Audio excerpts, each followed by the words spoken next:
Bismillahirrahmanirrahim. İslami kesime, dindar insanlara yönelik İslam karşıtlarının yapmış olduğu zulüm ve baskı ve bunun sonucunda oluşan mağduriyetlerin üzerinde 20 yıldan fazla bir süre geçti. Bugün 28 Şubat sürecinin yıl dönümü.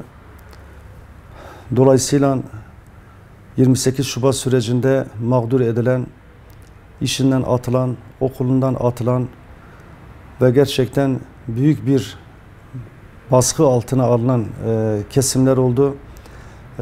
Bu kardeşlerimizin mağduriyetleri hala devam etmektedir. Gerek işten atılanlar ve gerekse hem 28 Şubat postmodern darbenin hem de FETÖ yargısı eliyle yapılan mağduriyetler olmuştur. Hala bile bu süreçten dolayı mağdur olan ve cezaevinde yatmakta olan veya bu ülkeyi terk etmiş durumda olan ve yine işten atılmış olan yüzlerce, binlerce kardeşimiz bulunmaktadır. Bu süreç içerisinde hükümetin vermiş olduğu sözler maalesef yerine getirilmemiştir. Özellikle FETÖ yargısı ve 28 Şubat yargısının haksız ve hukuksuz bir şekilde vermiş olduğu kararlardan dolayı insanlar cezaevlerinde yatmakta. Bu insanların yeniden yargılanma talepleri de hep göz ardı edildi, hep reddedildi. Eğer bu ülkede normalleşme sağlanmak isteniyorsa, adalet gerçekten insanlara adaletin var olduğu gösterilecekse, en azından bu insanların mağduriyetinin giderilmesi, cezaevlerinde yatan bu kardeşlerimizin tekrar yeniden yargılanmasının önünün açılması gerekiyor. Bu insanlığın da gereğidir, vicdanın da gereğidir. Eğer 28 Şubat postmodern darbesi yapanlara karşı bir tepkimiz varsa, bu yapılan zulüm ve haksızlıklara karşı duruyorsak, o halde bunun pratikte gösterilmesi gerekiyor ki bugüne kadar hükümet maalesef söyledikleriyle pratikleri birbirini tutmadı. Bu konuda olumlu adım atmadı. Dolayısıyla insanların mağduriyetinin artık bir an önce giderilmesi gerektiğine inanıyoruz. 20-25 yıldır cezaevlerinde bulunan, haksız bir şekilde cezaevinde bulunan bu insanların ve daha doğrusu bunlara ve ailelerine yaşatılan bu zulümlere bir an önce son verilmesi gerekir. Hatırlarsanız 28 Şubat sürecinde on binlerce kızımız üniversitelerde, okullardan atıldı, ikna odalarına sokuldu.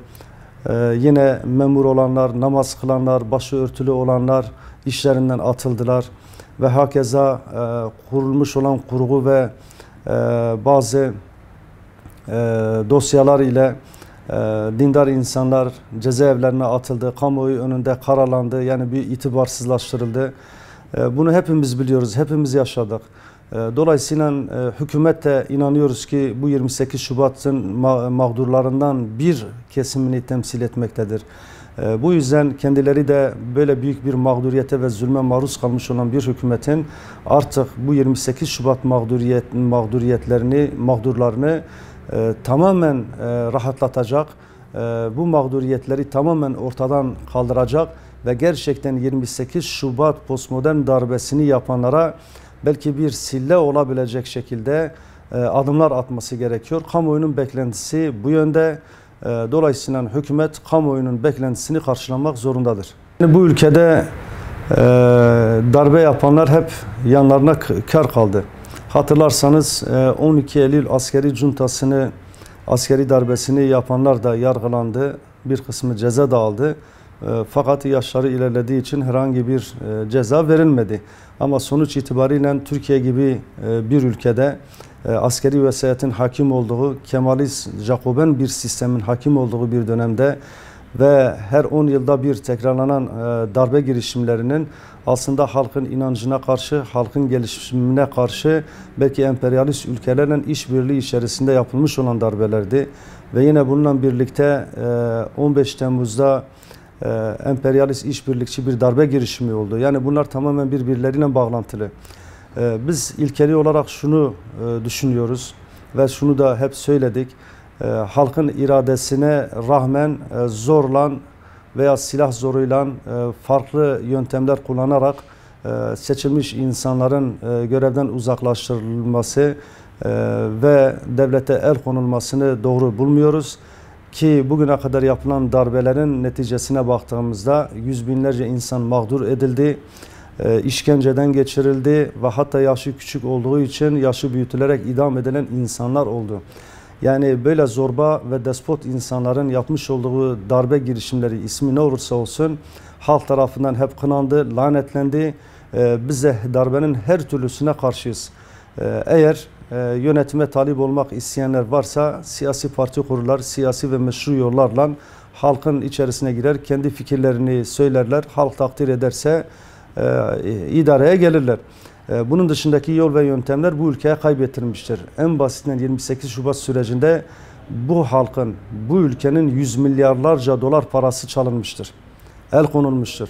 Yani hükümet sadece 28 Şubat postmodern askeri darbeyi gerçekleştirenleri mahkeme önüne çıkartmakla değil, belki bunların mal varlıklarına el koymakla ve 28 Şubat süreci içerisinde sadece askerlerin değil, yargının olduğunu, medyanın olduğunu, iş adamlarının olduğunu, siyasilerin olduğunu da göz önüne alarak bu darbeye her türlü katkı ve desteği sunanları da yargı önüne çıkartmalıdır.